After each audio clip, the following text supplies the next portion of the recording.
હરે હરે કૃષ્ણ. કૃષ્ણ. હરે કૃષ્ણ માતાજી, દંડવત પ્રણામ. હરે કૃષ્ણ નંદના વૈષ્ણવ માતાજી, જૈન પ્રભુજી, હર્ષા માતાજી, મયુર પ્રભુજી, મનહરબા માતાજી, ખૂબ ખૂબ સ્વાગત છે આપ સૌનું. આજે આપણે બહુ જ સરસ અધ્યાય 15મો અધ્યાય પુરુષોત્તમ યોગ, બરાબર? અને એ આપણે ઘણા બધા લોકો આ અધ્યાય દૈનિક પઠન કરતા હોય છે. બહુ નાનો અધ્યાય છે પણ બહુ સરસ અધ્યાય છે. અને અધ્યાય શરૂ કરતા પહેલા આપણે શ્રી શ્રી રાધા ગોવિંદના ચરણમાં વંદન કરી, આપણે શિલા પ્રભુપાદને વંદન કરીએ, નામાનંદ દાસ પ્રભુજી અને બધા વૈષ્ણવની કૃપા પ્રાપ્ત કરવા માટે આપણે મંગલાચરણ લઈશું. તમે બધા પણ મંગલાચરણ લઈ શકો છો. ઓમ અજ્ઞાનતિમિરાંધસ્ય જ્ઞાનાંજનશલાકયા ચક્ષુરુન્મિલિतं येन તસ્मै શ્રી ગુરુવે નમઃ. श्रीचैतन्यमनोभीष्टं स्थापितं येन भूतले स्वयं रूप कदा मह्यं ददाति स्वपदान्तिकं. वन्देऽहं श्रीगुरु श्रीयुतपदकमलं श्रीगुरुन् वैष्णवांश्च. श्रीरूपं साग्रजातं सगणरघुनाथान्वितं तं सजीवं साद्वैतं सावधूतं परिजनसहितं श्रीकृष्ण चैतन्यदेवं श्रीराधा कृष्णपादान् सहगण ललिता श्रीशाखान्वितांश्च. हे कृष्ण करुणा सिंधो दीनबंधो जगतपते गोपेश गोपिका कांत राधा कांत नमोस्तुते. तप्त कांचन गौरांगी श्री राधे वृंदावनेश्वरी वृषभानुसुते देवी प्रणमामि हरिप्रिये. वाञ्छाकल्पतरुभ्यश्च कृपा सिन्धुभ्य एव च पतितानां पावनेभ्यो वैष्णवेभ्यो नमो नमः. नमः ओं विष्णुपादाय कृष्णप्रेष्ठाय भूतले श्रीमते भक्ति वेदांत स्वामिनिति नामिने. नमस्ते सरस्वती देवे गौरवाणी प्रचारिणे निर्विशेष शून्यवादी पाश्चात्य देश तारिणे. जय श्री कृष्ण चैतन्य प्रभु नित्यानंद श्री अद्वैत गदाधर श्रीवासादि गौर भक्तवृंद. हरे कृष्ण कृष्ण कृष्ण हरे हरे, हरे राम राम राम हरे हरे. हरे कृष्ण. હરે કૃષ્ણ માતાજી, હરે કૃષ્ણ માતાજી, દંડવત પ્રણામ. हरे कृष्ण दंडवत प्रणाम भावनाबेन माताजी. हरे कृष्ण. હરે દંડવત કૃષ્ણ પ્રણામ માતાજી, માતાજી. દંડવત પ્રણામ. માતાજી દંડવત પ્રણામ. માતાજી. હરે કૃષ્ણ દંડવત પ્રણામ. તો આજે આપણે પૂર્ણ પુરુષોત્તમ યોગ અને અધ્યાય સમજવો બહુ ઈઝી, કારણ કે અત્યાર સુધી આપણે જે બધું જ્ઞાન લીધું છે, બરાબર, એ બધા જ્ઞાનમાં જેટલા વિષય હતા બધા વિષય આજના અધ્યાયમાં છે, બરાબર. અને ગઈકાલે જે આપણે અધ્યાય સમજી ગયા 14મો અધ્યાય, એના વિશે થોડીક ચર્ચા કરીશું, કારણ કે એ અધ્યાયમાં આપણે આપણી પોતાની સ્થિતિનું આપણે ભાન કરાવ્યું ભગવાને ગઈકાલે, કે આપણે કયા સ્ટેજમાં છીએ. આ ત્રણ દેવી કઈ રીતે આપણે નચાવે છે, એ ત્રણ દેવી થકી આપણને શું અસર થાય છે, અને આપણે ત્રણેય ગુણોથી આપણી કેવી ગતિ થાય છે, અને ત્રણેય ગુણોથી ઉપર કેમ ઉઠવું છે, બધું આપણે ગઈકાલે સમજી ગયા, બરાબર. અને તમે બધા જે લોકો ભગવદ ગીતા વાંચતા હશે, બરાબર, તો જો આપણે અહીંયા જે સમજાવી છે, જે સમજીએ છીએ, તો તમે જાતે ગીતા વાંચશો તો તમને ક્યાંય પહેલા અધ્યાયમાં શું છે, બીજા અધ્યાયમાં શું છે, આપણે ક્યાંય સમજી શકતા નથી, બરાબર. જો અત્યારે તમને બધાને હવે તમને કોઈને પૂછે કે પહેલા અધ્યાયમાં શું આવે છે, તો તમે ફટાફટ કહેશો, બરાબર, કે પહેલો અધ્યાય એટલે કે 3 વ્યક્તિની મનસ્થિતિ, બરાબર છે, અર્જુનની વિસામણ, અર્જુનના પ્રશ્નો, બરાબર ને. પછી તમે જાતે વાંચો તો તમે ક્યાંય પહેલા અધ્યાયમાં તમને પ્રશ્ન દેખાય છે અર્જુનના? આપણે જે અર્જુનના જે પ્રશ્ન લઈએ છીએ, ટોટલ 5 પ્રશ્ન, પહેલા અધ્યાયમાં આપણે 4 પ્રશ્ન લઈએ છીએ. તો તમે જાતે ગીતા વાંચો છો તો ક્યારે તમને એવું સમજણ પડે છે કે હા અહીંયા 4 પ્રશ્નો છે? મને તો નથી ખબર પડી, તમારામાંથી કોઈને કદાચ ખબર પડી હોય તો તમે હેન્ડરેસ કહી શકો છો કે હા મેં પહેલો અધ્યાય વાંચ્યો, મને ખબર પડી ગઈ કે અર્જુનજીના પ્રશ્ન હતા. કોઈને ખબર પડી હતી? હા માતાજી, કોઈને નથી ખબર. નથી પડી ને. તો આપણે જયારે અહીંયા આપણા આચાર્ય પરંપરામાં ગુરુ શિષ્ય પરંપરામાં જયારે આપણે જ્ઞાન લઈએ છીએ તો આપણને ખબર પડે છે કે પહેલો અધ્યાય શું છે, બીજો અધ્યાય શું છે. તો આપણે કે પહેલા અધ્યાયમાં જે પ્રશ્ન પૂછ્યા એના જવાબ છે, બરાબર. પછી ભગવાનનો પહેલો ઉપદેશ શું હતો? આપણે બધાને ખબર છે કે ભગવાને ભગવદ ગીતામાં ઉપદેશ જ આપ્યો છે, પણ ભગવાનનો પહેલો ઉપદેશ શું છે? તો આપણને આચાર્ય પરંપરામાં આપણે જ્ઞાન લઈએ છીએ તો આપણને ખબર પડે છે પહેલો ઉપદેશ શું હતો ભગવાનનો. બીજા આ અધ્યાયમાં શરીર નથી, આત્મા છે. હરી બોલ. જો ગમે એટલા તમે બહાર જશો, તમે જે લોકો રોજ ગીતાનું અધ્યયન કરે છે, રોજ ગીતાના શ્લોક વાંચે છે, એને પણ તમે પૂછશો ને કે ભગવાને પેલું જ્ઞાન કયું આપ્યું તો શું કહેશે ખબર તમને? ભગવાને કર્મ કરવાનું કીધું છે. શું કહેશે બધા આપણને? કારણ કે શરૂઆતમાં ભગવાને કર્મ યોગના ટોટલ 6 અધ્યાય આપણને આપ્યા. અને ખરેખર શા માટે સૌથી પહેલા કર્મ આપે છે? તો તમે એ લોકોને પૂછશો કે કેમ ભગવાન કર્મયોગ સૌથી પહેલા આપ્યો, તો એ લોકો પાસે જવાબ નથી. આપણી પાસે છે, તમારી પાસે છે જવાબ કે પહેલો અધ્યાય, પહેલા 6 અધ્યાય ભગવાને કર્મયોગના શા માટે આપ્યા આપણને? કર્મ બહુ મહત્વનું છે, આપણે ખબર છે, પણ કઈ રીતે ઇમ્પોર્ટન્ટ છે કર્મનું? કોઈ કહી શકશે? થોડું રિવિઝન કરી લઈએ આપણે, જેથી કરીને આપણને થોડું આજના અધ્યાયમાં રિલેશન આપણું જે કહેવાય ને એ ગાઢ થઈ જાય. સૌથી પહેલા 6 અધ્યાય કર્મના, એમાં ત્રીજો અને પાંચમો તો સ્પષ્ટ આપણે કર્મના જ આપે છે ભગવાન, કર્મ વિશે જ જ્ઞાન આપે છે. તો આપણા ભગવદ ગીતામાં આપણે કહીએ છીએ 5 વિષય છે. કેટલા વિષય છે? 5. અને આજે આપણે 5 વિષય સમજવાના છીએ. તો 5 વિષયમાં પહેલો વિષય કયો છે? ઈશ્વર, જીવ, પ્રકૃતિ, કાળ, કર્મ. આપણે આ બધા વિષય વિશે સમજી ગયા છીએ. તો તમે લોકોને થોડું વિચાર કરશો તો આ જે 5 વિષય છે એ આ 5 વિષયમાં આપણા હાથમાં શું છે? જીવ, ઈશ્વર, પ્રકૃતિ, કાળ, કર્મ. આ 5 વિષય વિશે આપણે કર્મ સમજી ગયા. માતાજી. કર્મ માતાજી. હા, તો સૌથી પહેલું જે આપણને ભગવાન સમજાવે છે કર્મ વિશે, કેમ સમજાવે છે કે બાકીના જે 4 વિષય છે એ આપણા હાથમાં નથી. જન્મ લેવો, ભગવાન વિશે જાણવું, ભગવાન પાસે જવું, પ્રકૃતિ વિશે જાણવું, બરાબર, પુરુષ વિશે જાણવું, આ બધું આપણા કર્મ છે એ આપણા હાથમાં છે. આપણે આપણા કર્મ છે એ આપણે નક્કી કરી શકીએ છીએ કે આપણે કેવા કર્મ કર્યા જોઈએ અને કેવા કર્મ કરીએ છીએ. 14મા અધ્યાયમાં આપણે સમજી જઈએ છીએ કે આપણે કેવા કર્મ કરીએ છીએ, કેવા ગુણમાં હોઈએ તો કેવા કર્મ કરીએ છીએ. તો આ કર્મ છે ને એ બહુ ઇમ્પોર્ટન્ટ છે, કારણ કે કર્મ થકી આપણે ભગવત ધામ જવાનું છે. આપણે એ પણ સમજ્યા કે કર્મ કર્યા વગર તો કોઈ રહી શકતું જ નથી, બરાબર. તો એ રીતે કર્મ ખૂબ મહત્વનું છે. કર્મ બીજા બધા જે લોકો ભગવદ ગીતા વાંચે છે અને કર્મણી વાધિકારસ્તે માં ફળેસુ કદાચન શ્લોક એ લોકોને કંઠસ્થ હોય છે અને કહેતા હોય છે કે ભગવાને ભગવદ ગીતામાં કર્મ વિશે જ સમજાવ્યું છે, કે ભગવાને કર્મ કરવાનું જ કીધું છે. તો ખરેખર શું ભગવાને કર્મ વિશે જ જ્ઞાન આપ્યું છે? તો આપણે પહેલા અધ્યાયથી અત્યારે 15મા અધ્યાય સુધી આપણે સમજી ગયા કે ખરેખર આપણે શું કરવાનું છે. કર્મ તો કરવાનું છે, પણ કર્મ દ્વારા શું કરવાનું છે? આપણે ભગવત પ્રાપ્તિ કરવાની છે. જ્ઞાન પ્રાપ્ત કરીને શું કરવાનું છે? તો ભગવત પ્રાપ્તિ કરવાની છે. બુદ્ધિ પ્રાપ્ત કરીને શું કરવાનું છે? કે ભગવત પ્રાપ્તિ કરવાની છે. અષ્ટાંગ યોગથી શું કરવાનું છે? તો ભગવત પ્રાપ્તિ કરવાની છે. અને આપણો ગોલ છે શું છે? આપણને બધા અધ્યાયમાં આપણને એ જ સમજવામાં આવે છે કે ભગવાનની પ્રાપ્તિ, ભગવત ધામ જવું, એ જ ગોલ છે, નહીં કે એકલું કર્મ. હા, કર્મ દ્વારા આપણે ભગવાન પ્રાપ્તિ કરવાની છે. તો આજના અધ્યાયમાં ભગવાન આપણને કઈ રીતે આપણે ભગવાન પાસે જવું એ આપણે સમજી ગયા. કયા અધ્યાયમાં સમજી ગયા? ભગવાન પાસે કઈ રીતે જવું એ આપણે કયા અધ્યાયમાં સમજ્યા?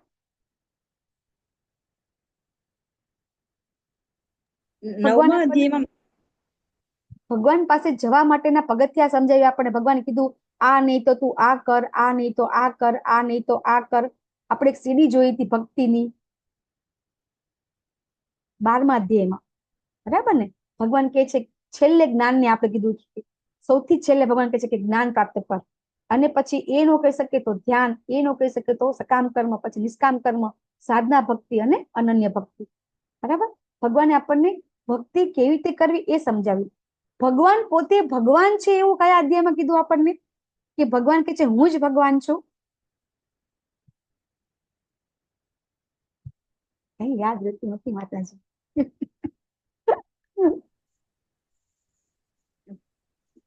માતાજી 15મા અધ્યાયમાં પુરુષોત્તમ યોગ નહીં, આગળ આગળ ભગવાને કઈ કીધું કે હું નવમા અધ્યાયમાં માતાજી. કયો શ્લોક આવે છે? પરમ ગુહ્ય જ્ઞાન. ભગવાને કીધું કે હું શ્રેષ્ઠ છું, હું જ ભગવાન છું. 7મા અધ્યાયનો 7મો શ્લોક, મત પરતર ન અન્યત કિંચિદ અસ્તિ ધનંજય. મારાથી શ્રેષ્ઠ એવું બીજું કોઈ જ નથી. ભગવાન અહીંયા સાબિત કરે છે કે હું જ સર્વશ્રેષ્ઠ છું. બરાબર? એમાં ભગવાન પોતે કહે છે કે હું જ ભગવાન છું. 15મા અધ્યાયમાં તો આવશે માતાજી, તમે કહો છો એ પ્રમાણે અહીં તો આજે તો આવશે જ. બરાબર? પણ ભગવાને આગળ પણ કહી દીધું કે હું ભગવાન છું. ભગવાને એમ પણ કીધું બધું મારામાંથી ઉત્પન્ન થાય છે. ક્યાં કીધું ભગવાને આપણને? બધું જ મારામાંથી ઉત્પન્ન થાય છે. પછી બતાવ્યું ભગવાને. પહેલા કીધું કે બધું વિભૂતિ યોગ. મારામાં. યસ, વિભૂતિ યોગ માતાજી. વિભૂતિ યોગમાં ભગવાને કયા આપણે 4 શ્લોક લઈએ છીએ ચતુશ્લોકી ગીતાના 10.8 થી 10.11 માં. એમાં પહેલો શ્લોક 10.8 માં અહમ સર્વસ્ય પ્રભવો. ભગવાન શું કહે છે? બધું જ મારામાંથી આવે છે. મત્ત સર્વમ પ્રવર્તતે. બરાબર? ભગવાને 10.8 માં આપણને એ સમજાવ્યું બધું મારામાંથી આવે છે. પહેલા ભગવાને કીધું, પછી ભગવાને બતાવ્યું. કયા અધ્યાયમાં? 11મા અધ્યાયમાં. બરાબર? થોડું થોડું આપણે આવું યાદ રાખવું પડે. જે મેઇન ટોપિક છે ને એ આપણને યાદ રહેવા જોઈએ. તમે બધા લેવલ 2 માં છો. બરાબર ને? તો હવે જો યાદ ન રહે તો ચિંતા નહીં કરવાની. પાછું લેવલ 1 ચાલુ થાય છે. આપણે બધા જોઈન થઈ જશું. ચોક્કસથી આપણને બધું ફરીથી ધીમે ધીમે ધીમે ધીમે આ બધું આપણે લેવલ 1 માં પણ લેતા હોઈએ છીએ. બરાબર છે? લેવલ 1 માં આપણે આ બધું શીખીએ જ છીએ અને પછી લેવલ 2 માં ડિટેલમાં જઈએ છીએ આપણે. બરાબર? તો આજે આપણે ભગવાન આપણને આ અધ્યાયમાં શરૂઆત ભગવાનના શ્લોકથી થાય છે. બરાબર? અને ભગવાન આપણને આ ભૌતિક જગત શું છે?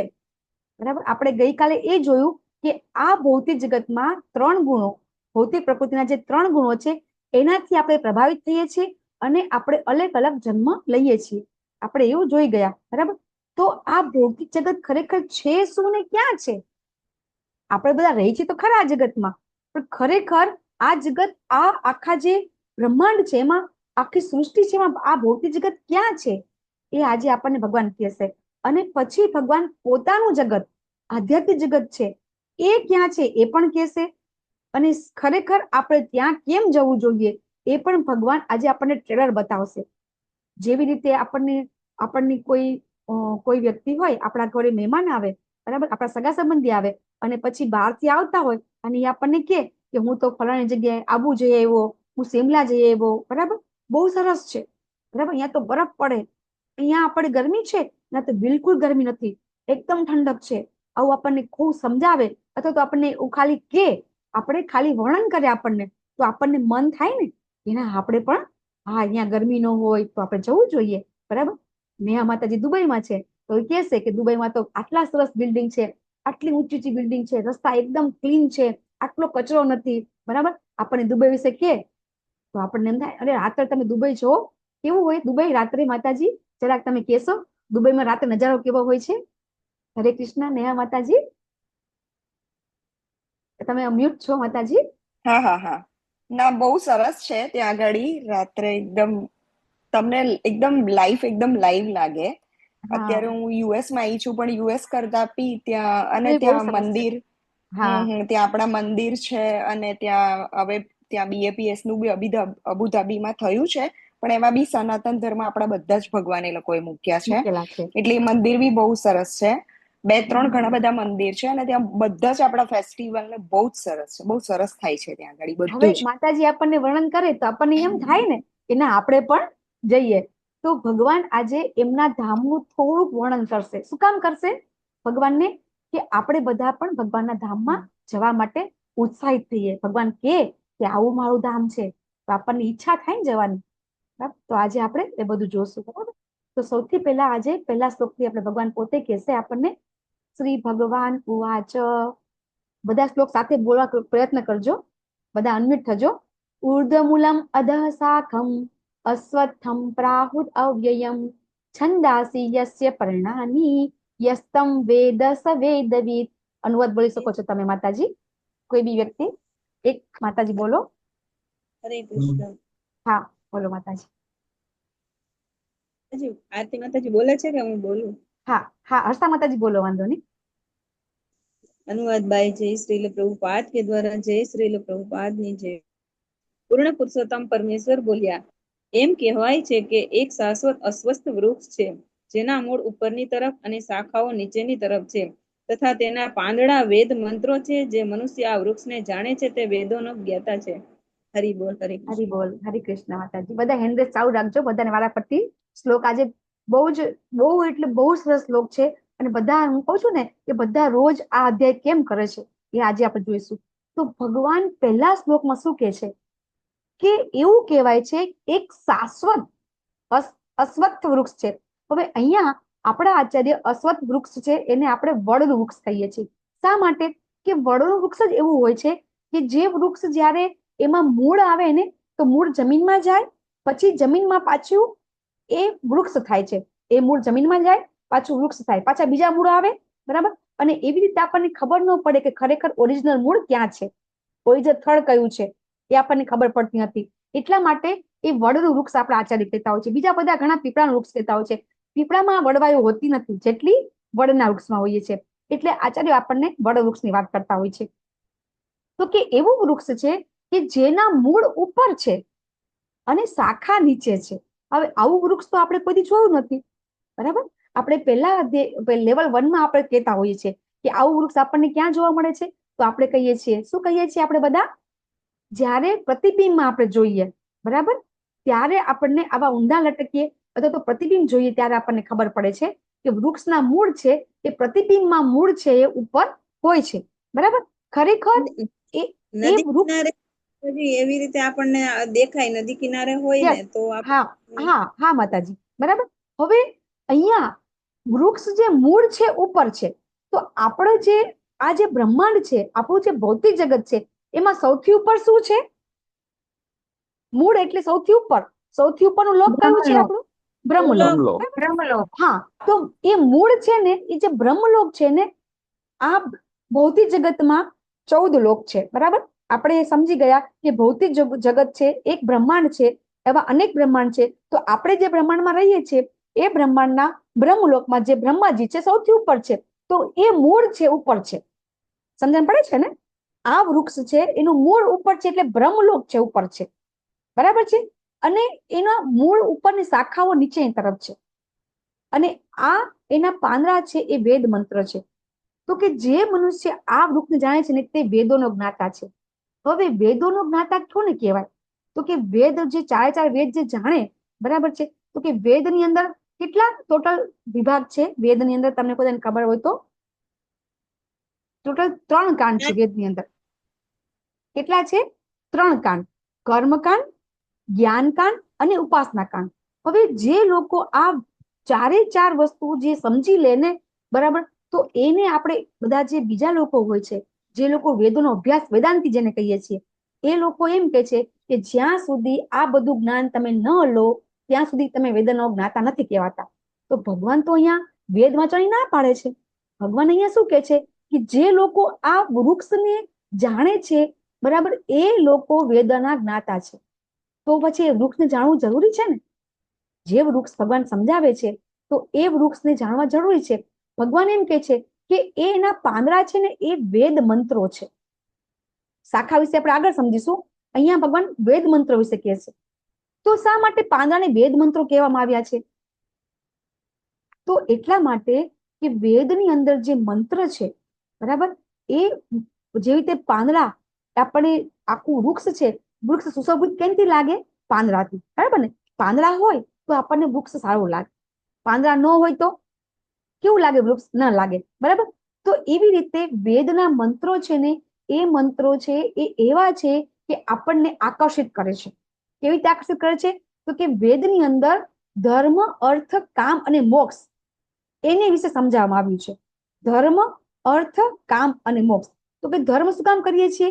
કે આપણે એ ધર્મ કરવા માટે આપણે અર્થ કરીએ છીએ, અલગ અલગ આપણે અર્થ સકામ કર્મ દ્વારા આપણે અર્થ ઉપાર્જિત કરીએ છીએ, અને એના માટે કે આપણે પુણ્ય કર્મ કરી શકીએ, બરાબર। અને એ રીતે આપણે પુણ્ય કર્મ કરવા કરતા આપણે આપણા કામની તૃપ્તિ કરીએ છીએ, અને આ બધું જ્ઞાન છે વેદની અંદર આપેલું છે। તો વેદની અંદર એવું જ્ઞાન છે કે આપણે બ્રહ્મ પદ પણ મળી શકે, સૂર્યલોકમાં જઈ શકી, ચંદ્રલોકમાં જઈ શકી, સ્વર્ગમાં જઈ શકી, આપણે એવી એવી ઉપાસના કરી શકીએ, એવા એવા યજ્ઞ થઈ શકે કે જેના થકી આપણે અલગ અલગ યોની, આપણે શ્રેષ્ઠ યોની મળે, સ્વર્ગલોક મળે, બ્રહ્મલોક મળે, એવું એવું જ્ઞાન એમાં આપેલું છે. તો એ આપણને આકર્ષિત કરે છે. વેદ મંત્રો છે એ એટલા માટે એને પાંદડા કીધા છે. બરાબર. હવે ભગવાન અહીંયા સમજાવે છે, મેં તમને સમજાવી દીધું બરાબર કઈ રીતે. બરાબર. તો અહીંયા ભગવાન હવે એમ કે છે, આ શ્લોકમાં ભગવાન કે છે કે આ વૃક્ષની શાખાઓ ઉપર અને નીચે પણ છે અને પ્રકૃતિના 3 ગુણો દ્વારા પોષણ પામે છે. તો પહેલા આપણે એવું સમજ્યા કે વૃક્ષના મૂળ ઉપર છે, બરાબર, શાખાઓ નીચે પ્રસરેલી છે અને એવી પ્રસરેલી છે કે એ 3 ગુણો દ્વારા પોષણ પામે છે. તો આના ઉપરથી આપણને એમ સમજણ પડે છે કે જ્યારે કોઈ વૃક્ષ મોટું થાય તો એમાં શાખાઓ હોય તો જ વૃક્ષ મોટું થાય. બરાબર. તો એને પોષણ મળવું જોઈએ તો જ એ મોટું થાય. તો આપણે ગઈકાલે પરમ દિવસે 2 અધ્યાય 2 દિવસ સમજી ગયા કે પ્રકૃતિના 3 ગુણો છે, એના થકી આપણે કાર્ય કરીએ છીએ. તો એ ગુણો આપણી ઈચ્છા પ્રમાણે આપણે કાર્ય કરીએ છીએ. ઈચ્છા થાય એ પ્રમાણે 3 આપણે જેવા ગુણોમાં હોઈએ અને એવા પ્રમાણે આપણે કર્મ કરીએ અને એ રીતે આ શાખાઓ મોટી થાય છે. કેવી રીતે મોટી થાય છે? તો કે એના ઇન્દ્રિયોના વિષયો કયા છે? જે શાખા છે એમાં 3 ગુણો છે, એમાં 3 ગુણો છે એ ઇન્દ્રિયોના વિષયો કયા? આપણે આગળ પણ સમજી ગયા. 24 તત્વો આપણે સમજ્યા હતા. પંચમહાભૂત, 5 જ્ઞાનેન્દ્રિય, 5 કર્મેન્દ્રિય અને 5 ઇન્દ્રિયના વિષયો. તો કયા વિષય છે એ? માતાજી, જોવું, ખાવું, યસ, સૂકવું, સાંભળવું અને ટચ કરવું. માતાજી. શબ્દ, સ્પર્શ, રૂપ, રસ અને ગંધ. બરાબર છે. તો આ ભોગવવા માટે જે આ ઇન્દ્રિયોના વિષયો છે, આ વિષયો ભોગવવા માટે આપણે 3 ગુણો છે એ ઉપયોગ કરી અને આપણે કર્મ કરીએ છીએ. અને એ કર્મ કરવાથી શું થાય છે? તો કે આ વૃક્ષના મૂળ નીચે પણ જાય છે અને ઉપર પણ જાય છે. તો નીચે કેમ જાય છે? તો કે નીચે જાય એટલે કે આપણા નીચલી યોનિમાં ગતિ થાય છે અને ઉપર જઈએ એટલે આપણી ઉપરી યોનિમાં ગતિ થાય છે. જેવા જેવા કર્મ કરીએ છીએ એ પ્રમાણે આ વૃક્ષ પોષણ પામે છે અને ઉપર નીચે ગતિ કરીએ છીએ. અને માનવ સમાજના સકામ કર્મથી બંધાય છે. આપણને ખબર છે કે 3 ગુણોમાં આપણે કર્મ કરીએ છીએ તો આ કર્મ આપણે આપણા ઈચ્છાઓ પ્રમાણે સકામ એટલે કે ઈચ્છા સાથેના કર્મ કરીએ એને કહેવાય સકામ કર્મ. બરાબર. તો ઈચ્છા થાય એ પ્રમાણે આપણે કર્મ કરીએ એટલે આ વૃક્ષ છે મોટું થાય છે. જો આ સમજણ પડી જાય ને આપણે, તો આપણે વેદોનો જ્ઞાતા છે એમ કહેવાય. આજના અધ્યાયમાં ભગવાન સમજાવશે કે ખરેખર વેદનો જ્ઞાતા એટલે શું, વેદોમાં ખરેખર ઉદ્દેશ શું છે. 4 વેદ, ઉપનિષદ, પુરાણ બધું વાંચી અને છેલ્લે ગોલ શું હોવો જોઈએ, તો આજે ભગવાન સમજાવશે આપણને કે વેદ વાંચી અને વેદાંતી બની જવાનું છે. ઇવન શંકરાચાર્ય પણ એના શિષ્યને શું કહે છે કે ભજ ગોવિંદમ, ગોવિંદમ મઢ મૂળ મતે. જ્યારે એના શિષ્ય છે વેદોનો અભ્યાસ કરે છે તો કે તું વેદોના અભ્યાસમાં તું સમય પસાર ન કર, કારણ કે વેદની ભાષા એવી છે કે એ આપણે સમજમાં આવી શકે એવી નથી. બરાબર. તો એટલા માટે એમાં આપણે સમય પસાર કરવાનો નથી. તો ભગવાન આપણને આજે કહેશે કે વેદોનો જે ઉદ્દેશ છે એ જો આપણે જાણી જઈએ તો વેદોનું જ્ઞાન ઓટોમેટિક આપણને આવી જાય છે. તો આજનું જે આ વૃક્ષ છે, આ વૃક્ષને જો આપણે સમજી લઈએ તો પછી ભગવાન આપણને કહે છે કે આ વૃક્ષ છે એ આધ્યાત્મિક જગતનું પ્રતિબિંબ. પ્રતિબિંબ કોનું છે? આ વૃક્ષ છે એ વૃક્ષ છે પ્રતિબિંબ કોનું છે? તો કે આધ્યાત્મિક જગતનું છે. તો આધ્યાત્મિક જગત કેટલું છે? ભગવાનની ત્રિપાદ વિભૂતિ કહેવામાં આવે છે કે આધ્યાત્મિક જગત છે એ 3 ગણું છે ભૌતિક જગત કરતા, અને એના ભગવાન છે એ પોતે નિર્માતા છે. ભગવાન ત્રિપાદ વિભૂતિ કહેવામાં આવે છે કે આ જે વિભૂતિ છે ભગવાનની છે. આ ભૌતિક જગત છે એ તો એની રેપ્લિકા છે. તો તમને મને એમ થાય કે જો પ્રતિબિંબ હોય તો પછી આપણે તો બધા જિંદગી જીવીએ છીએ, તો કેવી રીતે પ્રતિબિંબ હોઈ શકે? પ્રતિબિંબ હોય એમાં તો આપણે કઈ, દાખલા તરીકે એક સ્ટોરી તમને કહું કે એક રાજા હતા, એ રાજાના રાણીનો હાર છે એ ખોવાઈ જાય છે. તો રાજા એમ કે છે કે જે આ હાર લાવશે એને હું જે કહેશે એ મોં માગ્યું ઇનામ આપીશ. બરાબર. તો એ નદી કિનારે એક વ્યક્તિ સૂતો હતો, તો એને નદીની અંદર હાર જોયો. તો ખરેખર હાર ક્યાં હતો કે એ હાર સમડી લઈ ગઈ હતી. તો સમડી આકાશમાં હતી પણ એનું પ્રતિબિંબ છે નીચે હતું. બરાબર છે. તો એ વ્યક્તિ તો એ હાર લેવા માટે નદીમાં કૂદકો મારે તો શું થાય? કાદો વાળો થઈ જાય છે. એને હાર મળે ખરો? નથી મળતો. તો એ રીતે ભગવાન આપણને એમ સમજાવે છે કે ખરેખર આ હાર એટલે આપણને ભગવાન કહે છે તમે સુખ શોધવાનું કે છે. હાર એટલે સુખ, કે આપણે જે સુખ શોધવા પ્રયત્ન કરી રહ્યા છીએ ખરેખર સાચું સુખ ત્યાં નથી. આપણે બધા આ ભૌતિક જગત છે જ, બરાબર છે, એ પાણીમાં પ્રતિબિંબ તો હતું જ, નથી એવું નહીં, પણ ખરેખર સાચું તો ક્યાં છે? તો કે ઉપર છે. તો ભગવાન અહીંયા સમજાવે છે, મેં તમને ગઈકાલની પરમ દિવસે એક એક્ઝામ્પલ આપ્યું હતું કે આપણી ઈચ્છાના કારણે ભગવાન આ ભૌતિક જગતનું નિર્માણ કરે છે, પણ આપણી એવી લાયકાત નથી કે આપણે એમાં સુખ ભોગવી શકીએ. તો આપણે જેવી રીતે માતા છે એ એની દીકરી હોય અથવા તો પિતા છે એના પુત્રને કાર જોતી હોય તો ખોટી કાર આપી દે છે. માતા છે કિચન સેટ આપી દે દીકરીને, બરાબર, પુત્રીને કિચન સેટ આપી દે છે કે લે તું રમ. જો સાચી રીતે ખરેખર રસોઈ કરવા જાય તો શું થાય? કે દાજી જાય, બરાબર છે, ને તકલીફ પડે. તો ભગવાન પણ આપણને તકલીફ ન પડે, આપણે દાજી ન જઈ એટલે આ ભૌતિક જગતનું આવું નિર્માણ કરે છે. થોડુંક સમજવું અઘરું છે, પણ આપણે આ અત્યાર સુધી ભગવાને જે આપણને જ્ઞાન આપ્યું એ પ્રમાણે થોડુંક આપણે સમજવાની કોશિશ કરીએ કે આ ભૌતિક જગત સાચું મિથ્યા નથી, સાચું જ છે. કેવી રીતે સાચું છે? કે આ ભૌતિક જગતમાં રહીને જ આપણે સકામ કર્મ, નિષ્કામ કર્મ, પુણ્ય કર્મ અને આપણે સુકૃતિ સાથે આપણે કર્મ કરીએ અને ભગવાનને ધામ આ શરીર સાથે જઈ શકીએ છીએ આપણે. તો એટલા માટે આ જગતની અંદર આપણે તટસ્થ છીએ, આપણે બધા જે ભગવાનની તટસ્થ શક્તિ છે, તો તટસ્થ શક્તિ છે તો એનો ઉપયોગ કરી આ ભૌતિક જગતમાં પણ રહી શકે છે, અહીંયા જ સુખ સુવિધા ભોગવીને રહી શકે છે, અથવા તો શાશ્વત સુખ ક્યાં છે ભગવાન આપણને કહેશે, બરાબર, કે શાશ્વત આજે આપણને ભગવાન આ જ અધ્યાયમાં કહેશે કે કઈ રીતે તમે અહીંયા ફસાયેલા છો. ભગવાને આપણને આગળ કીધું હતું કે આ જગત છે દુઃખાલયમ અશાશ્વતમ, દુઃખાલય છે પણ શાશ્વત નથી, બરાબર. આજે ભગવાન એમ કે છે કે આ ભૌતિક જગત છે એ શાશ્વત છે. પેલા શ્લોકમાં ભગવાન આપણે શું કીધું? આપણને આજે શું કે છે ભગવાન?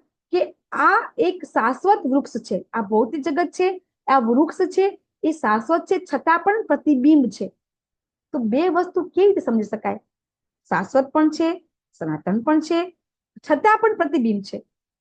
તો એ રીતે સમજવાનું છે આપણે કે આપણે આ ભૌતિક જગત જ્યારે નષ્ટ થઈ જાય છે, આખું જગત જ્યારે નષ્ટ થઈ જાય છે ત્યારે આ બધા જીવો છે ભગવાનમાં જતા રહે છે, પણ પાછા જેવા જેવા કર્મ હોય છે એ પ્રમાણે ભગવાન પાછું બીજું ભૌતિક જગત પાછું નિર્માણ થાય છે, પાછા આપણે અહીં આવી જઈએ છીએ. એવું નથી થતું કે જ્યારે આ ભૌતિક જગત નષ્ટ થાય છે તો પછી ભગવાન પાસે જતા રહીએ આપણે, એવું નથી થતું. ભગવાનમાં આપણે બધા રેસ્ટ કરીએ છીએ, પાછા ભગવાન જગતનું નિર્માણ કરે એટલે પાછા આ જગતમાં આવી જઈએ છીએ. આવ જાવ ચાલુ રહે છે. આ ભૌતિક જગતમાંથી બહાર નીકળવાનો કોઈ રસ્તો નથી. આપણને ભગવાને કાલે રસ્તો બતાવ્યો કે ત્રણેય ગુણોથી ઉપર ઉઠવું હોય તો ભગવાને શું કીધું કાલે છેલ્લા શ્લોકમાં? ત્રણ ગુણોથી ઉપર ઉઠવા માટે ભગવાને ગઈકાલે આપણને છેલ્લો શ્લોક આપ્યો. કયો શ્લોક આપ્યો?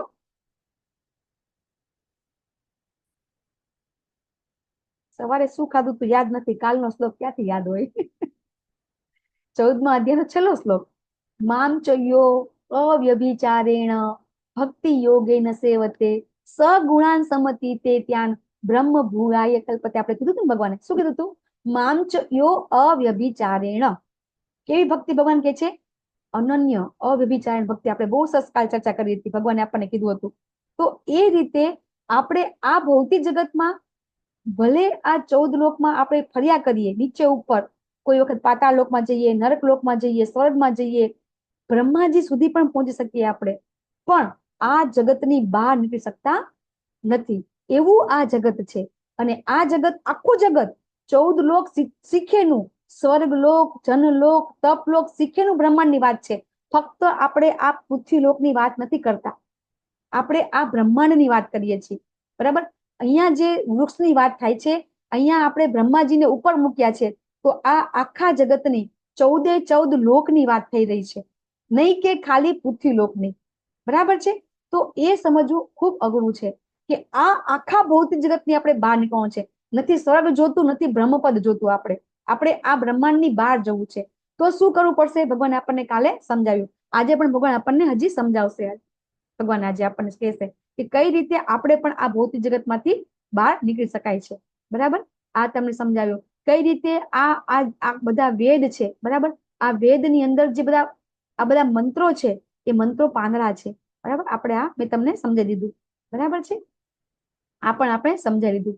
હવે ભગવાન આપણને સમજાવે છે કે આ ભૌતિક જગત છે ને એક વૃક્ષ છે અને 3 ગુણ તળા પોષણ પામે છે, એ પણ મેં તમને સમજાવી દીધું.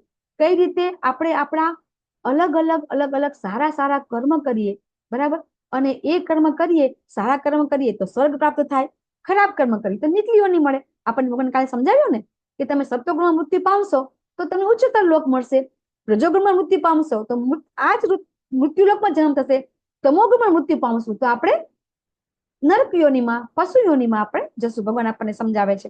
તો એ રીતે આ વૃક્ષ છે, આ વૃક્ષ છે એના પાંદડા વેદ મંત્રો છે, એની ડાળીઓ છે એ ઇન્દ્રિયોના વિષયો, અને એ ઇન્દ્રિયોના વિષયો છે એ વિષયો છે સકામ કર્મ કર્યા કરે છે, અને એ રીતે આ વૃક્ષ મોટું મોટું થતું જાય છે. બરાબર, આ તમને મેં સમજાવ્યું. તો તમે લોકો આનો સ્ક્રીનશોટ પાડી શકો છો, કારણ કે તમને યાદ નહીં રહે. બરાબર, કઈ રીતે મૂળ છે એ બ્રહ્મલોક છે, શાખાઓ છે એ કઈ રીતે ઉપલા નીચલા શાખાઓ જાય છે, પછી પાંદડા છે કઈ રીતે વેદ મંત્રો છે, બરાબર, અને કઈ રીતે ઇન્દ્રિયના વિષયો દ્વારા એ સકામ કર્મ દ્વારા કઈ રીતે ઉપલી નીચલી યોનિમાં જાય છે. તો તમે લોકો આ લખી શકો છો. બરાબર છે, અને સ્ક્રીનશોટ પણ પાડી શકો છો. હવે આ બધા શ્લોક છે, 3-4 શ્લોક આપણે બધા સાથે ગાશું. ન રૂપમ સ્યેહ તથોપલભ્યતે નાન્તો ન ચાર્દીન ચ સંપ્રતિષ્ઠા અસ્વત્થમેનં વિરૂઢમૂલમ અસંગ સત્રેણ દ્રઢિં શ્રુત્વા તતઃ પદમ તત્ત્વાધિગમ્યં યસ્મિन् નિદાનાવર્તન્તિ ભૂયા તમેવ ચાદ્યં પુરુષં પ્રપદ્યે યત પ્રવૃત્તિ પ્રસુતા પુરાણી. યસ, મીરા માતાજી વાંચો તમે. હરે કૃષ્ણ. મીરા માતાજી અનુવાદ વાંચી દો.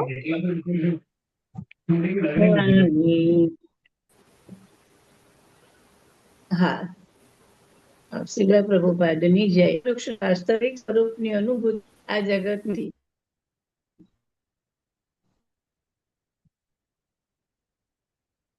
તમે અવાજ કપાય છે માતાજી તમારો.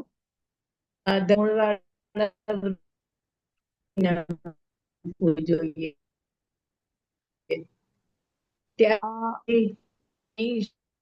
તમારું નેટવર્ક નથી માતાજી. હરે કૃષ્ણ. યસ, મધુ માતાજી તમે વાંચો. હા, આ વૃક્ષના વાસ્તવિક સ્વરૂપની અનુભૂતિ આ જગતમાં કરી શકાતી નથી. કોઈ પણ એ સમજી શકતું નથી કે આની આદિ ક્યાં છે, અંત ક્યાં છે અને આધાર ક્યાં છે. પરંતુ મનુષ્ય આ સુદૃઢ મૂળ વાળા વૃક્ષને વિરક્તિના અસ્ત્રો વડે દ્રઢ નિશ્ચયપૂર્વક કાપી નાખવું જોઈએ. ત્યાર પછી તેણે એવા સ્થાનની શોધ કરવી જોઈએ કે જ્યાં ગયા પછી પાછા આવવાનું રહે નહીં, અને ત્યાં તેણે પૂર્ણ પુરુષોત્તમ પરમેશ્વરનું શરણું લેવું જોઈએ કે જેમનાથી આ આદિકાળથી દરેક વસ્તુનો આરંભ થાય છે તેમજ વિસ્તાર પણ થાય છે. હરે કૃષ્ણ. થેન્ક યુ માતાજી. જો ભગવાન પોતે શું કે છે કે આ વૃક્ષની વાસ્તવિક સ્વરૂપની અનુભૂતિ આ જગતમાં નથી કરી શકાતી. બરાબર, આ જે વાસ્તવિક વૃક્ષ છે ખરેખર ક્યાં છે તો કે આધ્યાત્મિક જગતમાં છે. તો એની અનુભૂતિ અહીંયા આપણે નથી કરી શકતા. આપણને આ વસ્તુ આપણને જયારે આપણે ગુરુ શિષ્ય પરંપરામાં આપણે થોડું જ્ઞાન લઈએ તો થોડી આપણને ખબર પડે, બરાબર, કે ખરેખર આપણે ક્યાં ફસાણા છીએ. બરાબર, નહીતર ખબર નથી પડતી કે આની શરૂઆત ક્યાં છે, આની અંત ક્યાં છે. તમે અહીંયા આપણે ભરૂચ પાસે કબીરવડ કરીને તમે લોકો કદાચ જોયું હોય તો તમે ત્યાં જાઓ તો તમને ખબર પડે કે ખરેખર એ મૂળ વૃક્ષ કયું છે તમને અત્યારે ખબર જ નહીં પડે.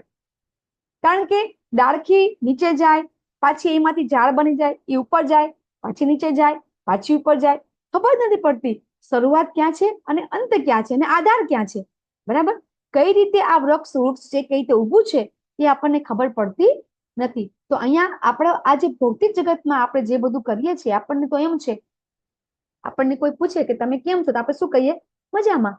કોઈ પણ એમ કે છે કે ના મજામાં નથી. એમ આપણે આપણી જાતને અહીંયા મજામાં રાખવાની કોશિશ કરીએ છીએ, સુખ શોધવાની કોશિશ કરીએ છીએ. જો ખરેખર આ જગતમાં સુખ હોય તો કરોડોપતિ, અબજોપતિ તમને એમ થાય કે એ લોકો સુખી હશે, મોટા મોટા ફિલ્મ સ્ટાર સુખી હશે, આપણને એમ થાય ને મોટા મોટા ઉદ્યોગપતિ સુખી હશે. તમે એમના જીવનમાં ડોક્યું કરો તો તમને ખબર પડે કે એ લોકો આલ્કોહોલ શું કામ રાત્રે લે છે, સિગારેટ શું કામ પીવે છે. એ લોકોને ખરેખર સુખ લાગતું હોય તો શા માટે દરેક વીકેન્ડમાં દર મહિને એ લોકો બહાર ફરવા જતા રહે છે. જો ખરેખર આપણે જ્યાં જિંદગી જીવીએ છીએ અહીંયા આનંદ હોય તો તમે અઠવાડિયામાં બહાર ફરવા શું કામ જતા રહો છો? આનંદ માટે, સુખ માટે, બરાબર ને? તમે એક વીક, એક મહિનો, 6 મહિના, 12 મહિના તમે એક ને એક કામ કરો, પછી તમે સુખ શોધવા, આનંદ શોધવા તમે ફરવા જઈએ છીએ આપણે. તો ખરેખર આપણે જે જિંદગી જીવીએ છીએ ખરેખર સુખી હોય તો શું કામ બહાર સુખ શોધવા જઈએ છીએ આપણે?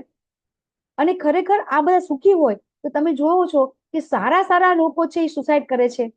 હમણાં આપણને બધાને નજીકમાં જ ભવિષ્યમાં ખબર છે, એક ફિલ્મ સ્ટાર હતા કે ખરેખર બહુ સરસ આગળ પડતા હતા છતાં સુસાઇડ કરી લીધું એણે. શા માટે? બરાબર, આપણે એની ફિલ્મ જોઈએ, એની જિંદગી જોઈએ તો બહુ સારી જિંદગી જીવતા હતા. નામ તમને કદાચ યાદ હોય તો સુશાંત સિંહ, સુશાંત. બરાબર ને? તો આવા બધા જે ફિલ્મ સ્ટાર હોય છે એ લોકો એક વખત પ્રભુપાદ છે, પ્રભુપાદને પણ એક પત્રકારે આવી રીતે પ્રશ્ન કર્યો હતો, બરાબર, કે તમે એમ કહો છો કે તમે અહીંયા તમે જ આનંદ અપાઈ શકો અથવા તો તમારા ભક્તો છે આનંદમાં છે, બરાબર, અમે પણ આનંદમાં બધા રહી શકીએ છીએ. તો પ્રભુપાદ એ લોકોને મોઢે કે છે કે તમે ખરેખર આનંદમાં રહેતા હોય, બરાબર, તો ત્યારે તો અમેરિકામાં તો ડ્રગ્સ પણ, નશા, દારૂ પણ નહીં, એના કરતા વિશેષ ડ્રગ્સ બધા લેતા હતા, હજી પણ લે છે બધા. અહીંયા આપણા ઇન્ડિયામાં પણ લોકો ડ્રગ્સ લેવા માંડ્યા છે. શું કામ લે છે? કે એ લોકો જે ખૂબ પ્રતિષ્ઠિત લોકો હોય એ લોકોને શું ચિંતા હોય ખબર છે? એમને પદ જાળવી રાખવાની ચિંતા હોય કે હવે આ પદ એમનું જાળવી રહેશે કે નહીં. કોઈ ફિલ્મ સ્ટાર ટોપ ઉપર હોય તો એને ટોપ પર રહેવાની ચિંતા હોય. કોઈ નેતા હોય તો 5 વર્ષ પછી જતો રહેશે એની ચિંતા હોય. આપણને ખબર નથી, બરાબર, આપણને તો એ લોકોનું જે બાહરી દેખાવ છે એ જ દેખાતો હોય છે. આપણને એમ થાય કે એ લોકો બહુ સુખી છે.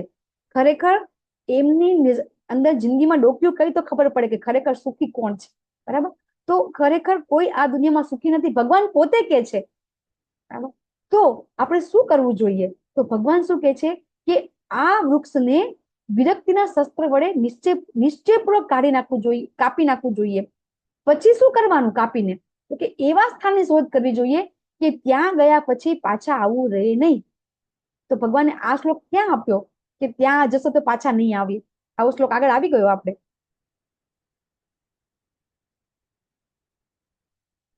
યાદ આવે છે? ગોલોક વૃંદાવન ધામ. હા, શ્લોક આવી ગયો આપણે.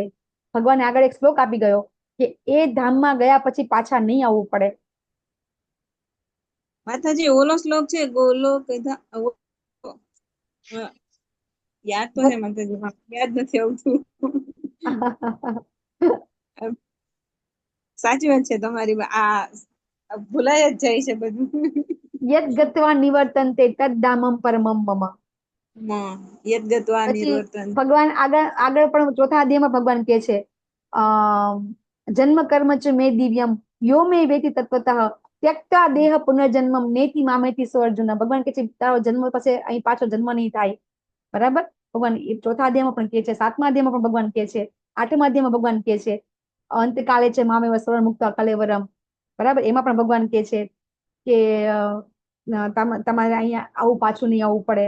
ભગવાન આપણને બીજા અધ્યાયમાં, ચોથા અધ્યાયમાં, 7મા અધ્યાયમાં, 8મા અધ્યાયમાં ભગવાન આપણને કહે છે, 8.21 ભગવાન કહે છે આપણને, બરાબર. અહીંયા પાછા ભગવાન કહે છે કે તમારે આ વૃક્ષને કાપી વિરક્તિના શસ્ત્ર વડે કાપવાનું કહે છે. તો આપણને અહીંયા વિરક્તિ કહે છે, વૈરાગ્ય નથી કહેતા. જો જ્યારે કોઈ વસ્તુ છે, વિરક્તિ અને વૈરાગ્યમાં થોડોક ડિફરન્સ છે, બરાબર. વૈરાગ્ય જે આપણને ખબર છે જૈન ધર્મમાં લોકો લેતા હોય છે, કેવો વૈરાગ્ય લે છે? બધું એક હામટો ત્યાગ. વૈરાગ્ય એટલે શું? એક સાથે બધો ત્યાગ કરી દેવો. તો ભગવાન આપણને ક્યાંય ત્યાગ કરવાનું, સંન્યાસ લેવાનું ભગવાને કીધું ક્યાંય આપણને નથી કીધું આપણને, બરાબર. પણ વિરક્તિ ભગવાન કે છે તમારે વૈરાગ્ય નથી લેવાનો, પણ વિરક્તિ તમારે પ્રાપ્ત કરવાની છે. અને એ પ્રાપ્ત કરવા માટે આપણે કશું છોડવાનું નથી, કઈ ત્યાગ કરવાનો નથી, પણ આપણે શું પકડવાનું છે? તો શું પકડવાનું છે આપણે? કે જેનાથી વિરક્તિ આવશે આપણામાં, આપણે બધું જ, માતાજી. હા, ભક્તિ કરવાની છે. યસ, જો આપણે આ જ બધી ઇન્દ્રિયોથી બધી જ ઇન્દ્રિયોનો ઉપયોગ કરવાનો છે. આપણે મોઢેથી ભગવાનનો પ્રસાદ લેવાનો છે, આંખોથી શું કરવાનું છે, બરાબર, ભગવાનના દર્શન કરવાના છે.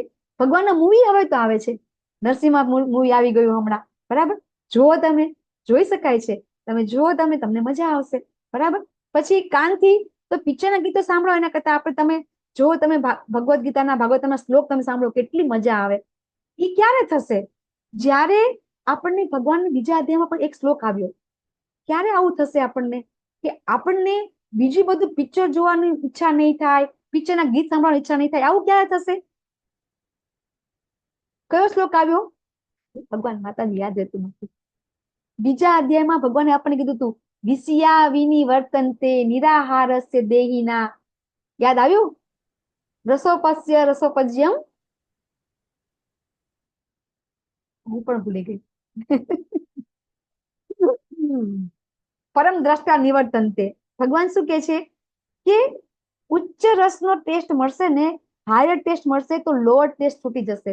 હજી આપણને હાયર ટેસ્ટ મળ્યો નથી, એટલે પિક્ચર જોવું ગમે છે, પિક્ચરના ગીત સાંભળવું ગમે છે. જ્યાં સુધી હાયર ટેસ્ટ નહીં મળે ને, ત્યાં સુધી લોઅર ટેસ્ટ નહીં છૂટે, બરાબર. દાખલા તરીકે તમને કોઈ નાનું બાળક હોય, હવે એની પાસે એવું રમકડું હોય કે એ તૂટી ગયું છે ને એને વાગી જાય.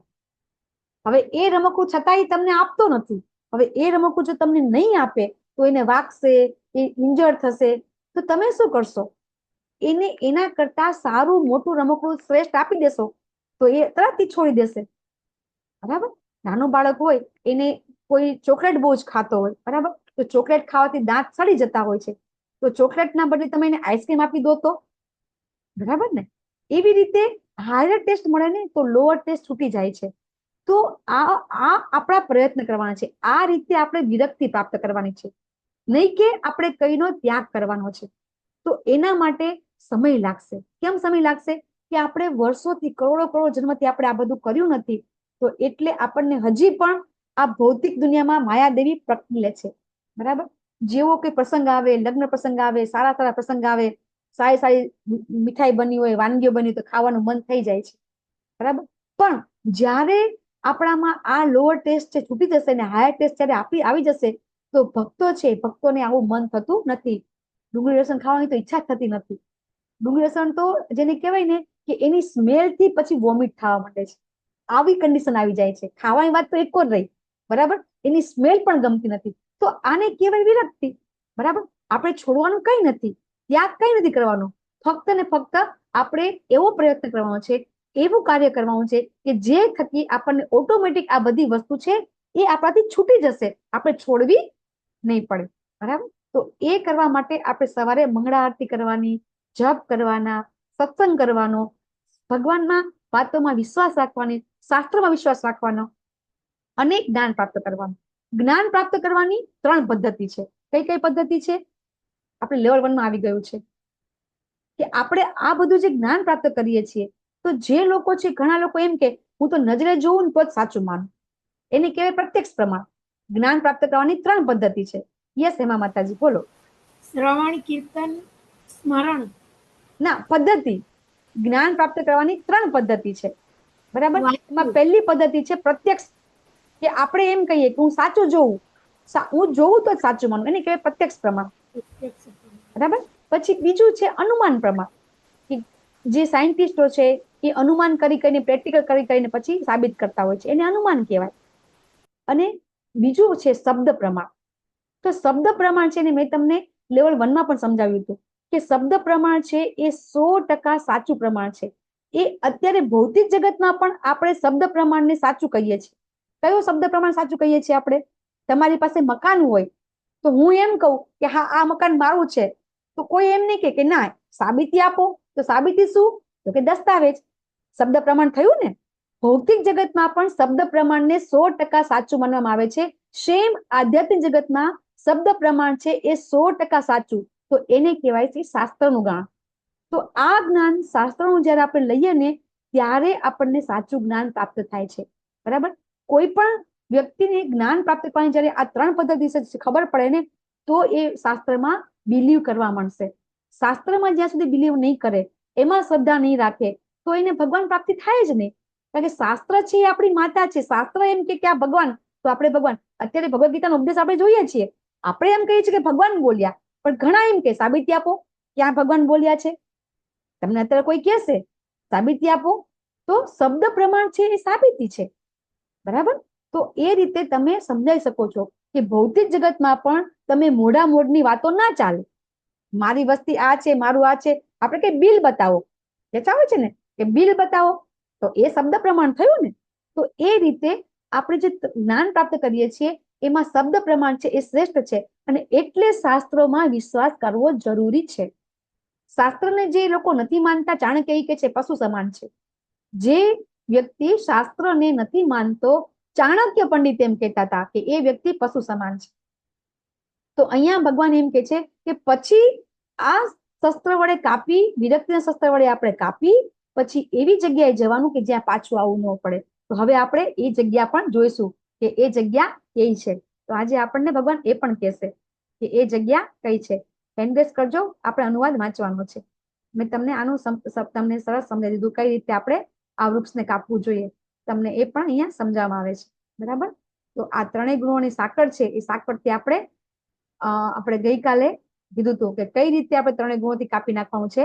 તો ભગવાને આપણને સમજાવ્યું કે ત્રણેય ગુણોથી પરોઠા માટે ભગવાનનો આશરો લેવાનો, બરાબર. આ શ્લોક પણ આપણે બધા સાથે મળીને ગાશું.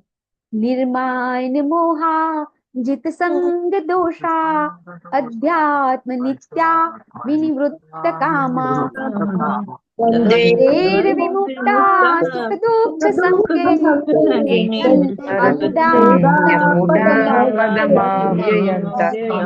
યસ. જૈન પ્રભુજી વાંચો. હરે કૃષ્ણ માતાજી. હરે કૃષ્ણ. અનુવાદ બાદ શ્રી પ્રભુપાદજી જે મનુષ્યો મિથ્યા પ્રતિષ્ઠા, મોહ તથા કુસંગથી રહિત છે, તેઓ શાશ્વત તત્વને જાણે છે, જેઓ દુન્વયી કામના વાસનાથી નિવૃત્ત થઈ ગયા છે, જેઓ સુખ દુઃખના દ્વંદ્વથી મુક્ત થયેલા છે, અને જેઓ મોહ રહિત થઈને પરમેશ્વરને શરણાગત કેવી રીતે થવું તે જાણે છે, તેઓ તે શાશ્વત પદને પામે છે. હરે કૃષ્ણ. થેન્ક યુ પ્રભુજી, ખૂબ આભાર. બહુ સરસ. ભગવાને પાછું અહીંયા કીધું, શું કીધું કે પરમેશ્વરને શરણાગત કેવી રીતે થવું તે જાણે છે. કોણ જાણે છે?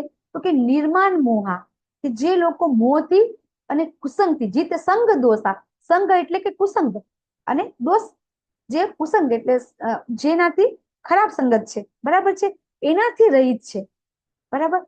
અહીંયા નિર્માણ મોહા, આપણે આ શ્લોક આપણે વારંવાર લઈએ છીએ. તૃણાદપી સુનિચેન તરોરપી સહિષ્ણુના અમાનીના માન દેન કીર્તનીય સદાહરી. આપણે રોજ સવારે ગાઈએ છીએ કે મિથ્યા પ્રતિષ્ઠા, માન, એનાથી રહિત થઈ જવું. જો બધું છૂટી જાય છે, આપણે 4 નિયમોનું પાલન કરીશું, પછી આપણે 16 માળા કરીશું, બધું જ કરીશું, બરાબર. પણ આપણને શું થાય? મને બધા માન આપે, બરાબર. આ વસ્તુ છે એ છૂટતી નથી. મોટા મોટા સંત સંન્યાસીઓ પણ સંત થયા પછી, બધું ત્યાગ કર્યા પછી પણ આ એમને છૂટતું નથી. શું છૂટતું નથી? કે ઘણી બધી જગ્યાએ તમે જોશો કે એ સાધુ સંત થયા પછી પણ શું કહેતા હોય છે? મારા તો આટલા ફોલોઅર્સ છે, મારા તો આટલા અનુયાયી છે. આ શું થયું? માન પ્રતિષ્ઠાની ઈચ્છા થઈ, બરાબર. તો આ વસ્તુ છે ને એ છૂટવી બહુ અઘરી છે. બધું છૂટી જશે, બરાબર, પણ આ નહીં છૂટે. અને સુખ દુઃખના દ્વંદ્વથી મુક્ત, આપણે વારંવાર ભગવાન કહે છે કે જે વ્યક્તિ સુખ અને દુઃખથી મુક્ત થઈ જાય છે ને, એ વ્યક્તિ છે ભગવાન પાસે જઈ શકે છે, ભગવાનને શરણાગત થઈ શકે છે, બરાબર. કારણ કે જ્યાં સુધી આપણને આ થાય ને કે હા આ સારું, આ ખરાબ, આમાં મને સુખ મળશે, આમાં મને દુઃખ મળશે, તો આ આપણી ઈચ્છા થઈ. અને ઈચ્છાનો અંત ક્યારે આવશે? નહીં. ઈચ્છા થકી, ઈચ્છા જ્યારે પૂરી થાય ત્યારે આપણને સુખ લાગે છે, ઈચ્છા જ્યારે પૂરી ન થાય ત્યારે આપણને દુઃખ લાગે છે, બરાબર. શત્રુ ને મિત્ર પણ એવું છે. આપણી ઈચ્છા પ્રમાણે જો કોઈ કરે એ આપણો મિત્ર, આપણી ઈચ્છા પ્રમાણે ન કરે આપણો શત્રુ, બરાબર. તો આ અહીંયા આપણી ઈચ્છા છે, એ ઈચ્છા છે એનાથી જ આ દ્વંદ્વ ઉત્પન્ન થાય છે. અને એટલા માટે આપણી ઈચ્છાને આપણે ક્યાં લગાવવાની છે? ભગવાનની સેવામાં. ઈચ્છા નથી કરવાની એવું નથી. ઈચ્છા વગર જીવન જીવી શકાય નહીં. આપણને ખબર છે કે આ શરીર છે, એમાં જે મન છે, એ મન સતત વિચાર કરતું રહે છે. તો એને વિચાર કરતું રોકી શકાતું નથી. અર્જુનજી પણ આપણને કીધું કે આ મનને તો કંટ્રોલ કરવો મુશ્કેલ છે. યોગીઓ હિમાલયમાં તપ કરવા જાય છે તો શું કામ હિમાલયમાં તપ કરવા જાય છે? કે ત્યાં મનને કંટ્રોલ કરવાની એના પાસે કોઈ બીજો ઉપાય જ નથી. અહીંયા કઈ જોવું નહીં, અહીંયા કઈ ખાવું નહીં, પીવું નહીં, બરાબર? ઓટોમેટિક મન છે કંટ્રોલ કરવા ઓછો પ્રયત્ન કરવો પડે છે. હવે આપણે આ જગતમાં રહીને મનને કંટ્રોલ કરી શકતા નથી. આપણને ઈચ્છાઓ થયા જ કરે છે, બરાબર? તો એ ઈચ્છાઓ છે, ઈચ્છાને ક્યાં વાળવાની છે? ભગવાનની સેવામાં.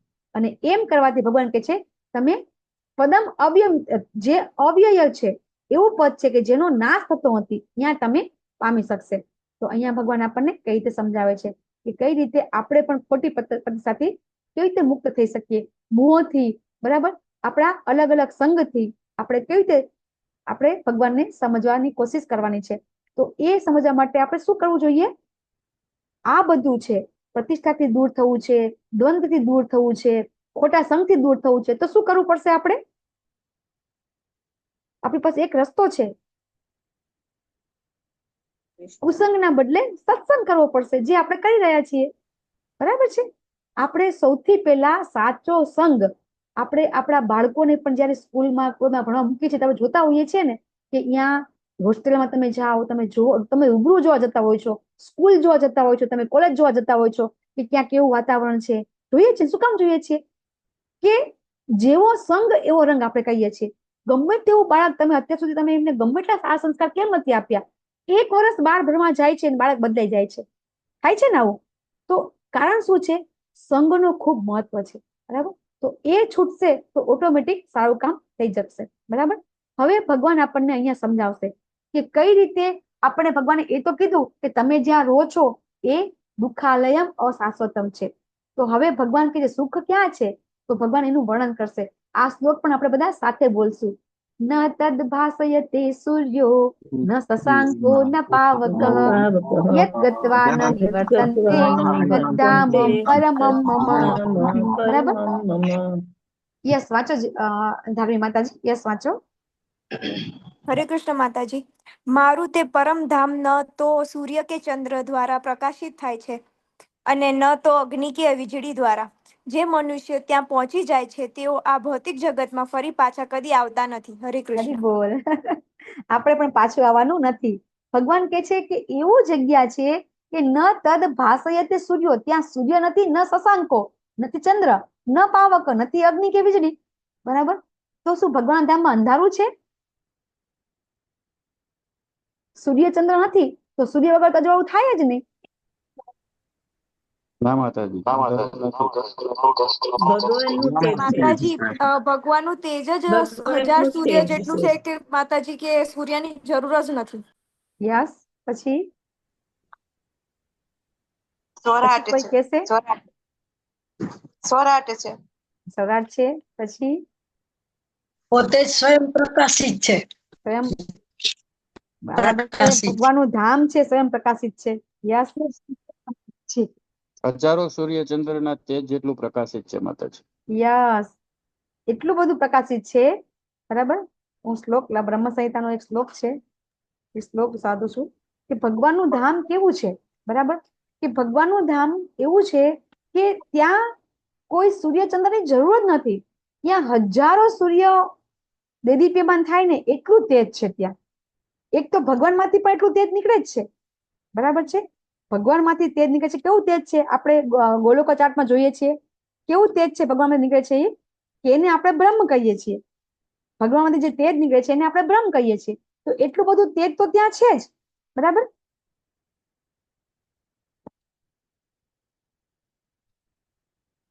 શ્લોક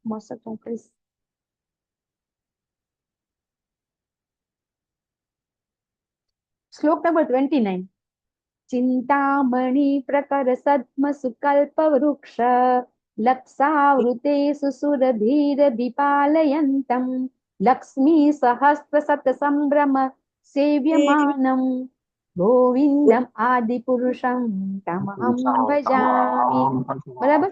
ત્યાં કેવું છે તો કે ભગવાનના ધામમાં લાખો કલ્પ વૃક્ષ છે અને ચિંતામણી સમૂહ છે. એટલે કે કેવો કે તમે લોકોએ પારસમણી સાંભળ્યું હશે. આપણે પારસમણીની વાર્તા સાંભળી નાનપણમાં. આપણે સ્કૂલમાં એમાં ભણતા હતા ને તો આપણે કયું સાંભળ્યું કે એવો પથ્થર કે જે કોઈને બી અડે ને તો શું થઈ જાય? સોનું થઈ જાય. બરાબર. તો એ પારસમણી પથ્થર કરતા પણ અનેક ગણું જે કહેવાય કે દેદીપ્યમાન ચિંતામણી પથ્થર છે. બરાબર. એનાથી બધા જે આધ્યાત્મિક જગતમાં જે બધું લોક છે એની દિવાલોની અંદર જે પથ્થર છે ને એ એવા પથ્થર છે. કેવા પથ્થર છે કે એમાંથી એટલું તેજ નીકળે છે. એમના જે મહેલો છે, આધ્યાત્મિક લોકમાં પણ મહેલ છે. બરાબર. ત્યાં મહેલ છે, તમે કલ્પના જ નહીં કરી શકો કે એ બ્રહ્માજીએ એ જોયું છે. બ્રહ્માજીને શું કામ બતાવ્યું હતું ભગવાને? આધ્યાત્મિક જગત શું કામ બતાવ્યું હતું ભગવાને? તમે બીજા ભાગવતમ બીજો સ્કંદ 4થા અધ્યાયની અંદર બ્રહ્માજી જ્યારે નારદજીને એમ થાય છે કે બ્રહ્માજી તમે જ ભગવાન નથી કે તમે બધું નિર્માણ કરો છો તો તમે જ ભગવાન લાગો છો મને તો. નારદજી બ્રહ્માજીને એમ કે છે. ત્યારે બ્રહ્માજી કે છે બરાબર કે કઈ રીતે ભગવાન મને જ્ઞાન આપે છે આ ભૌતિક જગત બનાવવાનું. તો એ ભૌતિક જગત બનાવવા માટે ભગવાન છે એમને વૈકુંઠ બતાવે છે. શું કામ વૈકુંઠ બતાવે છે? કે એની નકલ કરીને આ જગત બનાવી શકે. એટલે આપણે કહીએ છીએ ને કે જેવું અહીંયા વૃંદાવન છે ને એવું વૃંદાવન ત્યાં પણ છે. બરાબર. તો બ્રહ્માજીએ વૈકુંઠ જોયું છે એટલા માટે બ્રહ્માજી વર્ણન કરે છે કે ઈ વૈકુંઠ કેવું છે. તો બ્રહ્માજીએ જોયું છે અને બ્રહ્માજી કહી રહ્યા છે કે આવું ધામ છે.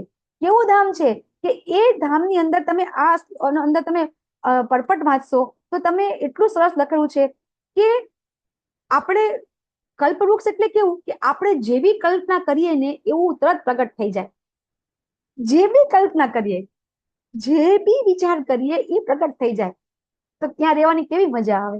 ખાલી વિચાર જ કરો તમે કે આપણે જે વિચાર કરી સાક્ષાત હાજર. આપણે ખબર છે જાદુગરનું પિક્ચર આવતું હતું એવું. બરાબર. કે પેલો જીન આવે. જીન તમે જીનનું સ્ટોરી વાંચી હશે ને કે જીન કે ચપટી વગાડે એટલે હાજર. તો તમે ચપટી નહીં વગાડવાની, ખાલી વિચાર જ કરવાનો, કલ્પના જ કરવાની ને હાજર. એવા તો અનેક કલ્પવૃક્ષ છે. તો જીવાની કેવી મજા આવે. અહીંયા જે રસ છે ને એ તો કઈ રસ જ નથી. એવા રસ સહિત એ આધ્યાત્મિક જગત છે.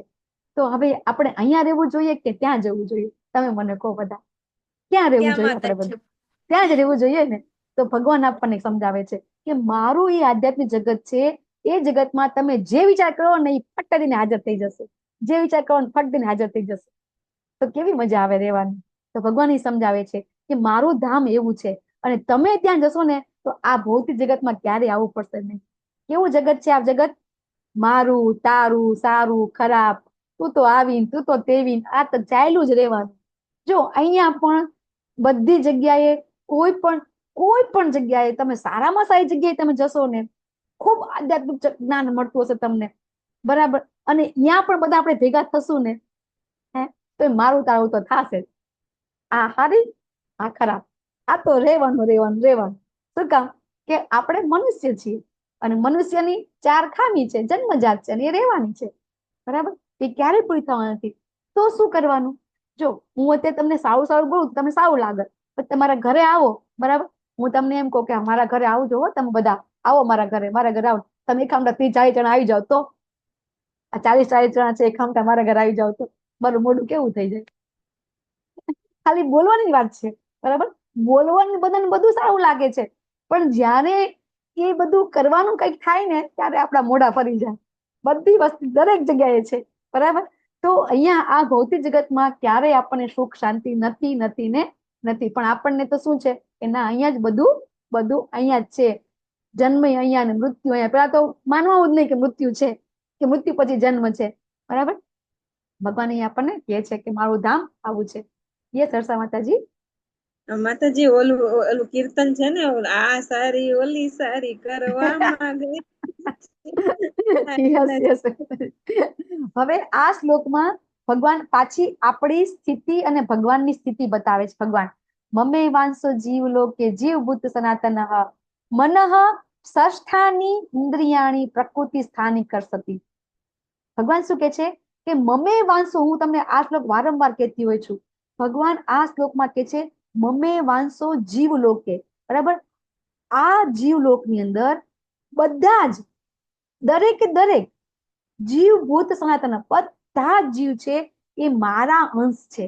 મમે વ અંશો, બધા જ મારા અંશો છે. કેવા તો કે સનાતન. આપણને આગળ પણ ભગવાન બીજા અધ્યાયમાં કીધું. તમે બધું આગળ યાદ ન કરાવો માતાજી, અત્યારનું કહો તમે. બીજા અધ્યાય ભગવાને કીધું હતું. કયો શ્લોક આવે છે? નત્વેવાહં જાતુ નાસં નત્વં નેમે જનાધિપા ન ચેવ ન ભવિષ્યામઃ સર્વ વયમત પરમ. ભગવાન ત્યારે પણ કહે છે કે તમે પેલાય મારા હતા અને અત્યારે પણ મારા છો. બરાબર? આપણે ભૂતકાળમાં પણ ભગવાનના અંશ હતા, ભવિષ્યમાં પણ રહેશું અને અત્યારે પણ આપણે બધા ભગવાનના અંશ છીએ. પણ શું કરી રહ્યા છીએ?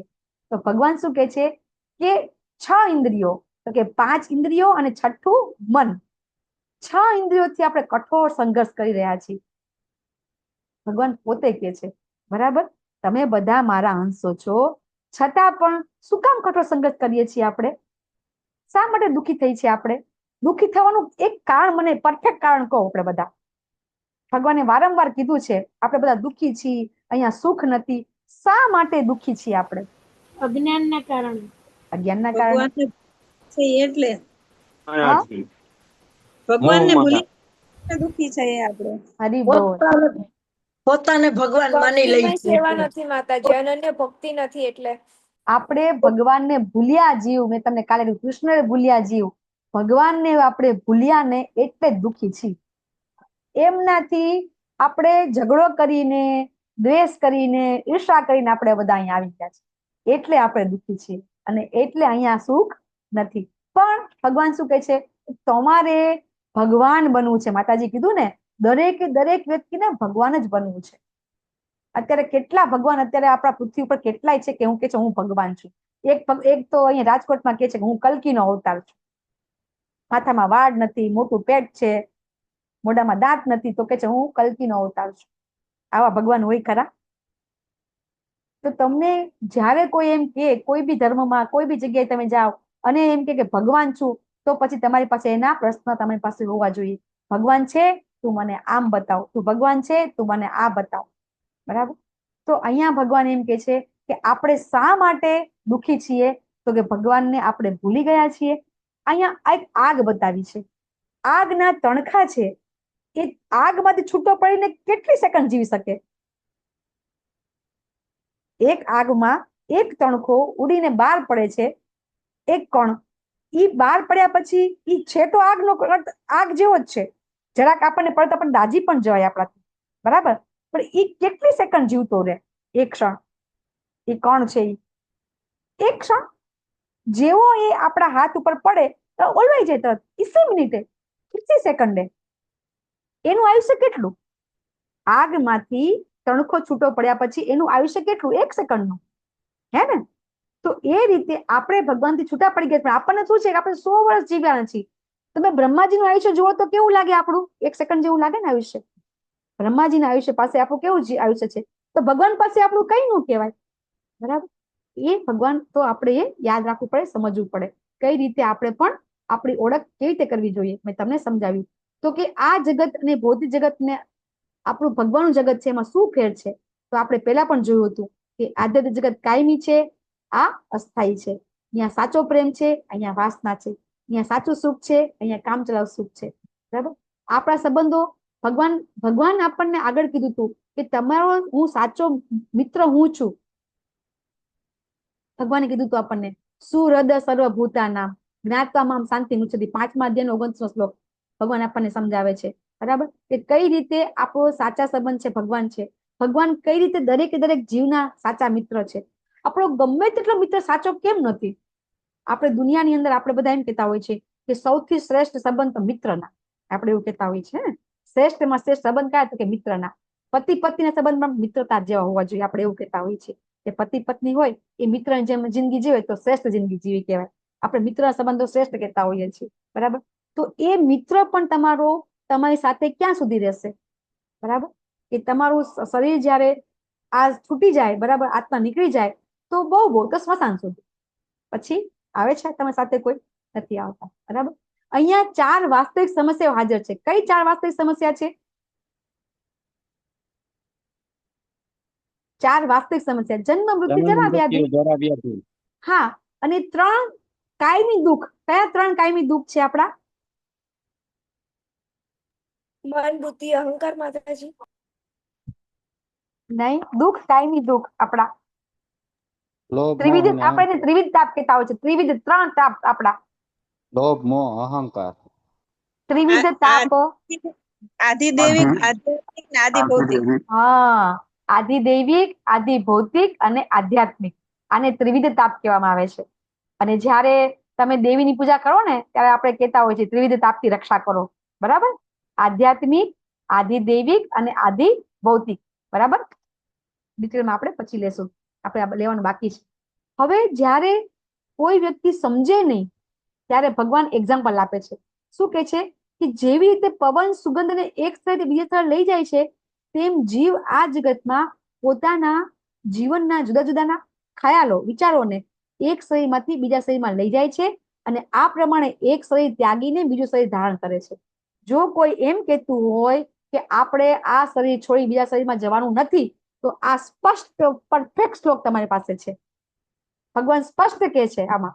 બરાબર? કે જેવી રીતે જ્યારે કોઈ પવન હોય, બરાબર, એ પવન સારા સારા ફૂલ ઉપરથી જાય તો આપણને સુગંધ આવે, અને ગંદકી ઉપરથી ઈ જ પવન જાય તો આપણને ગંદી ગંધ આવે છે.